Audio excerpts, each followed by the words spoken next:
एक theme clear नजर आ रही है कि आपको नजर आता है कि इंडिया तेजी से तैयारी कर रहा है। बिग डे आज इंडियन नेवी के लिए आईएनएस अनी धमन जो हमारा तीसरा न्यूक्लियर पावर्ड सबमरीन है उसको कमीशन कर दिया गया है। This is a major step.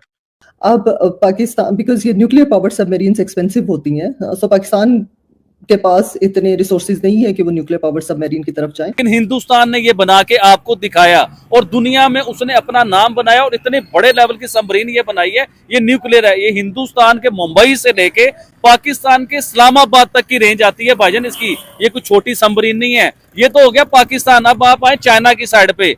पूरा चाइना क्या, आधा चाइना इसके बीच में, इसकी रेंज के बीच में आता है। आपने चाइना की न्यूज़पेपर या उसके आपने मीडिया पे सुनी है खबरें कि वो क्या कह रहे हैं कि दुनिया में अगर चाइना को कोई टक्कर दे सकता है डिफेंस सिस्टम में तो वो हिंदुस्तान। शब्द नहीं शक्ति है अरिदमन। जी हाँ दोस्तों, बस इतना कहना था आज भारत के रक्षा मंत्री राजनाथ सिंह जी का। और जितने भी डिफेंस एक्सपर्ट्स हैं, जितने भी डिफेंस जर्नलिस्ट हैं, सब समझ गए आज भारत ने एक नया इतिहास रचा है। इंडिया रिवायती जंग में हमारे से बहुत आगे है। इतने हजार टैंक, इतने सब कुछ, और हमारा डिफेंस सिर्फ न्यूक्लियर ऑप्शन है। दुनिया के 5 बड़े जो पावरफुल स्ट्रॉन्ग दुनिया के सुपर पावर हैं, उनके बीच में आगे खड़ा हो गया हिंदुस्तान। ठीक है, नहीं तो अदरवाइज देखा ये जाता है यूनाइटेड नेशंस के फैसले जो 5 परमानेंट मेंबर हैं वही समझते हैं कि हम किंग हैं या हम समझ लो पूरी दुनिया के बादशाह हैं। वो अपने आप को पूरी दुनिया के बादशाह समझते हैं।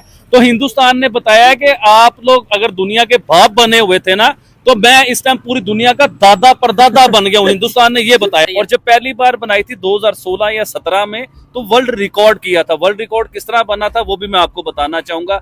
देखिए, इससे पहले 5 कंट्रीज ने ये बनाया था और वो यूनाइटेड नेशन की 5 कंट्रीज परमानेंट जो मेंबर थे, उन्होंने 5 कंट्रीज ने ये न्यूक्लियर सबमरीन जो है ना ये बनाए थे। उसके बाद हिंदुस्तान की क्वालिटी क्या हुई कि हिंदुस्तान न्यूक्लियर सबमरीन के अंदर नहीं, हिंदुस्तान जो है यूनाइटेड नेशन का परमानेंट मेंबर भी नहीं है।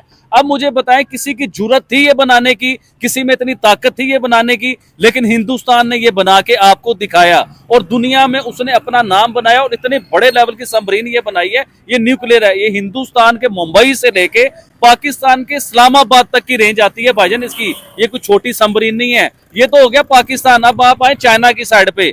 पूरा चाइना क्या, आधा चाइना इसके बीच में, इसकी रेंज के बीच में आता है। आपने चाइना की न्यूज़पेपर या उसके आपने मीडिया पे सुनी है खबरें कि वो क्या कह रहे हैं कि दुनिया में अगर चाइना को कोई टक्कर दे सकता है डिफेंस सिस्टम में तो वो हिंदुस्तान है। जो हिंदुस्तान प्रॉपर चाइना को टक्कर दे सकता है। अच्छा, हिंदुस्तान ने सबमरीन जो बनाई छोटा काम नहीं किया। देखे, पाकिस्तान के आपको याद होगा काकड़ साहब जो पाकिस्तान के वजीर आजम रहे, उन्होंने हिंदुस्तान के बारे में एक ऐलान किया कि हमें कश्मीर को लेके हिंदुस्तान से 400 जंगें भी लड़नी पड़ी तो हम 400 जंगें लड़ेंगे। और मुझे ये बताएं काकड़ साहब, आप हैं कहाँ? अभी आप कहाँ हैं? कहीं एसी में एंजॉय कर रहे हैं या मरी गए हुए? आपका तो पता भी नहीं कि आप इस टाइम है कहाँ पे। हमें 400 जंगों में फंसा के 400 जंगों की बात करके आप चले गए। मुझे बताएं चौधरी साहब, क्या हमारे पास वो टेक्नोलॉजी है? क्या हमारे पास वो पैसा है? क्या हमारी 5वीं बड़ी इकोनॉमी दुनिया की है जो हम 400 जंगों की बातें करते हैं? नहीं, जो हम न्यूक्लियर सबमरीन बना लें। और क्या हमारे पास इतनी हिम्मत है कि मतलब हमारे पास लेट्स सपोज पैसा भी है, हमारे पास टेक्नोलॉजी भी है, हम न्यूक्लियर सबमरीन बना भी सकते हैं, लेकिन क्या हमारे पास इतनी हिम्मत है कि हम अमेरिका का प्रेशर बर्दाश्त कर सकें? जी हाँ दोस्तों, भारत आज वो पहला P5 के बाहर जो कंट्रीज हैं उनमें से वो पहला देश बना है जिसने continuous at sea deterrence achieve कर लिया है। क्या होता है इसका मतलब आप जानेंगे जल्दी। जी हाँ दोस्तों, आज भारत ने तीसरा न्यूक्लियर सबमरीन आज उसे कमीशन किया है और इसके साथ भारत के पास अब 24x7 न्यूक्लियर स्ट्राइक कैपेबिलिटी आ गई है। आईएनएस अरिदमन पूरा का पूरा गेम बदल रहा है। आप देख सकते हैं दोस्तों, राजनाथ सिंह जी के ये शब्द थे, शब्द नहीं शक्ति है अरिदमन, और उसके साथ सबको समझ आ गया आईएनएस अरिदमन कमीशन हो चुका है और इसके साथ भारत के अब 3 न्यूक्लियर सबमरीन समुद्र में तैनात हो चुके हैं। यानी कि हमेशा एक न्यूक्लियर सबमरीन इंडियन ओशन में कहीं ना कहीं गहराई में समुद्र के कहीं छुपा हुआ है और जब जरूरत पड़ेगी तो उससे न्यूक्लियर वेपन्स निकलने शुरू हो जाएंगे, मिसाइल्स लॉन्च होने शुरू हो जाएंगे। आज भारत ने तीसरा nuclear powered missile submarine launch कर दिया। लेकिन जो चीज मैं आपको बताना चाहता हूं आज, दैट इज वेयर के इंडो पैसिफिक के अंदर, इन दी इंडो पैसिफिक, जहां पे इस वक्त बड़ी गेम हो रही है लॉन्ग टर्म। अगर आप देखें इसको तो वो अगर आप देखें तो आपको पता चलेगा कि Indians are preparing a lot. ये तो खैर मैंने गवादर की पिक्चर लगाई है, हमारे पाकिस्तान गवादर की, लेकिन अगर मैं बताऊं कि जो इंडो पैसिफिक रीजन है वो एक नया थिएटर है जहाँ पे नेवल एम्बिशंस बढ़ रहे हैं। अब जो बैलेंस ऑफ पावर है that is shifting beneath the waves, ये भी एक टर्म है। So balance of power is going on beneath the wave.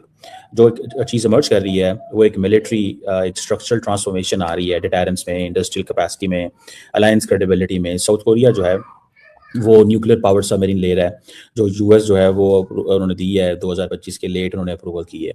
और ऑस्ट्रेलिया जो है उसने ऑलरेडी एज एन ऑकस जो पार्टनरशिप है यूएस और यूके की, और जापान के अंदर भी डिबेट बहुत तेज़ी से बढ़ रही है। इंडिया ऑलरेडी इसके ऊपर काम कर रहा है। ये सारे मुल्क जितने भी हैं ये they are all dependent on America for their advance conventional submarines, because वो एक स्ट्रेटिजिकली सफिशिएंट ये रखना चाहते हैं। लेकिन इन टर्म्स ऑफ अगर ये चाइना का मुकाबला करने चाह रहे हैं, क्योंकि हम डरते हैं, हम डरपोक हैं, क्योंकि हम आईएमएफ के मुताज हैं, हम कर्जों में फंसे हुए हैं, अमेरिका के आगे बिके हुए हैं हम लोग। हिंदुस्तान नहीं डरता, उसने न्यूक्लियर सबमरीन जो ये बना दी है ना, एक छोटा कारनामा नहीं किया चौधरी साहब, ये बहुत बड़ा कारनामा है। दुनिया के 5 बड़े जो पावरफुल स्ट्रॉन्ग दुनिया के सुपर पावर है उनके बीच में आगे खड़ा हो गया हिंदुस्तान। ठीक है, नहीं तो अदरवाइज देखा यही जाता है यूनाइटेड नेशंस के फैसले जो 5 परमानेंट मेंबर है वो ही समझते हैं कि हम किंग हैं, या हम समझ लो पूरी दुनिया के बादशाह है, वो अपने आप को पूरी दुनिया के बादशाह समझते हैं।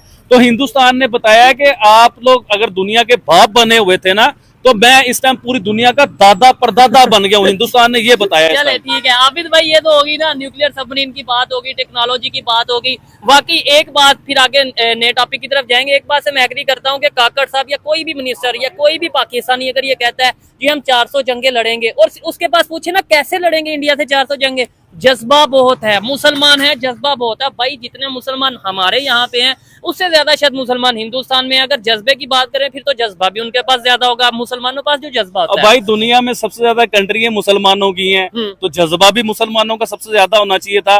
दुनिया में सुपर पावर भी फिर मुसलमानों को होना चाहिए था। और भाई मुसलमान तो पूरी दुनिया में मार खा रहे हैं, चोर के लाए जाते हैं। वो तो ये है ना कि नॉन मुस्लिम साजिश करते हैं, इस वजह से हम ऐसे साजिश सिर्फ मुसलमानों के लिए करते हैं और दुनिया में कोई नहीं है मजहब जिसके लिए साजिश की जा रही है। देखें जहां हमारा फेलियर होता है, जहां हम लोग नाकाम हो रहे होते हैं ना, वहां हम कहते हैं जी हमारे पास साजिश हो गई, हमारे पे फलां ने साजिश कर दी। और भाई अपने करतूतें सामने आती हैं, साजिशें नहीं होती। जो हम बीजते हैं वही हम पाते हैं। भारत लगातार अपनी रक्षा और समुद्री ताकत को मजबूत कर रहा है, और इसी कड़ी में भारत ने एक ऐसी पनडुब्बी तैयार की है जो समुद्र की गहराइयों में रहकर देश की सुरक्षा को और मजबूत बनाने का काम करी। इस ताकत का नाम है आईएनएस अरिधमन। ये एक advance nuclear powered ballistic missile पनडुब्बी है जिसे खास तौर पर भारत की रणनीतिक जरूरतों को ध्यान में रखकर तैयार किया गया। अच्छा, आपको बता दें भारत पहले ही आईएनएस अरिहंत और आईएनएस अरिघात जैसी पनडुब्बियों के जरिए अपनी मौजूदगी दर्ज करा चुका है, लेकिन आईएनएस अरिधमन इनसे एक कदम आगे मानी जा रही है। इसे ज्यादा ताकतवर, ज्यादा आधुनिक और ज्यादा सक्षम बनाया गया है। सबसे पहले इसकी मारक क्षमता की अगर बात करें, इस पनडुब्बी में 8 वर्टिकल लॉन्च ट्यूब दिए गए हैं। इसका मतलब ये है कि ये एक साथ ज्यादा मिसाइलें ले जा सकती है और जरूरत पड़ने पर तेजी से हमला भी कर सकती है।